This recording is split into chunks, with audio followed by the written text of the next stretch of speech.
यहाँ पे स्टूडेंट का एग्जाम ये कर दिया है, टाल दिया है, उस एग्जाम के ऊपर कोई बात नहीं कर रहा पड़ेगा। आप इतना झूठ भी बोलते हैं तो इतने ईमानदारी से बोलते हैं कि कोई पकड़ कुछ सब जिसको जिसको दबा करके रखे ना, सारे मजलूम की बात उठाते हैं। वो देखने आता है क्या कर रहे हो नहीं कर रहे हो।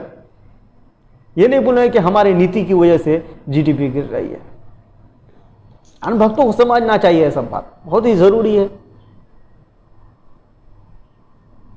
तो मेरा अगला सवाल है कि आज मुसलमान इतने पीछे क्यों हैं? मुसलमानों का इतना पीछे जाने का रीज़न सिर्फ एक ही है। आप अगर इतिहास उठा करके देखेंगे, जब बहादुर शाह जफ़र साहब थे, समझे, वो सिर्फ अंग्रेज़ों के खिलाफ एक शब्द बोला था तो उसको उठा करके म्यांमार भेज दिया था, समझे, बहादुर शाह जफ़र को। और पहले मुसलमानों का हर जगह नवाब थे, सब आपको भी पता होंगे, सबको पता है। दिल्ली के नवाब थे, लखनऊ के नवाब थे, हैदराबाद के नवाब थे। मुसलमान अच्छे हालात में थे, अच्छे मालदार भी थे, समझे। और उसके बाद मुसलमान इतना पीछे क्यों चला गया, इस बात को समझने की ज़रूरत है, खास कर मुसलमानों को, समझे। और अब आपको पता है कि शुरू से एक ही पार्टी राज्य कर रहा है, सिर्फ कांग्रेस।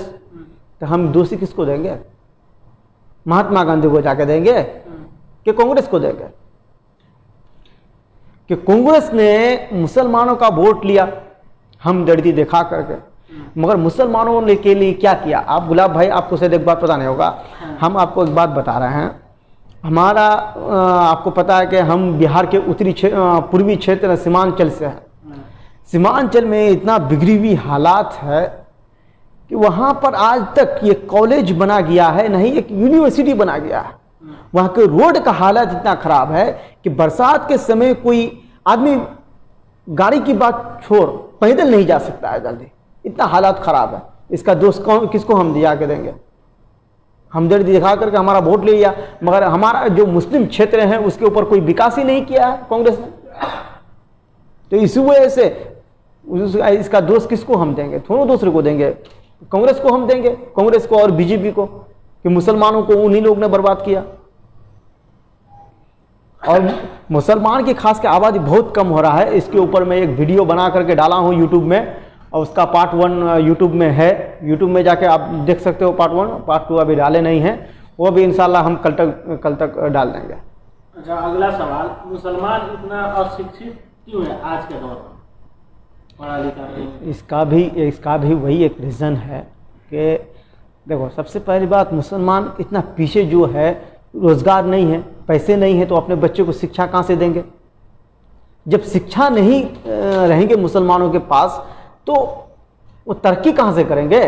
तरक्की तो करने नहीं पाएंगे। तो इसी वजह से सारे भाइयों से मेरा निवेदन है, सारे माओं से, बहनों से, कि अपने बच्चों को जो है ना, खास से खास शिक्षा देने की कोशिश करो। शिक्षा देने की बहुत ही ज़रूरत है। अगला सवाल, मुसलमान सबके ऊपर भरोसा क्यों कर लेता है?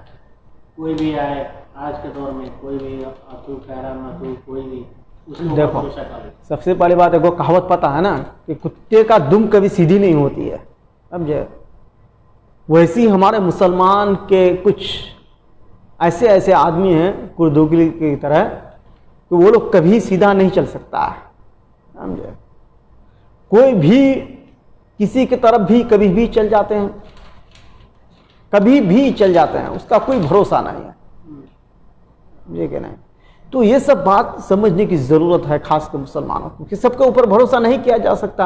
अब हम भले ही अच्छे बोलते हो, कन्हैया कुमार अच्छे भाषण देते हो, मोदी साहब भी खूब हाथ हिला हिला करके भाषण देते हो, मगर आप देखते हैं ना, वो भाषण कुछ और करता है और हकीकत में कुछ और ही करता है। तो हम उससे जिस दिन मिलेंगे तो बोलेंगे कि यार मोदी जी वाह, आपको तो मानना पड़ेगा।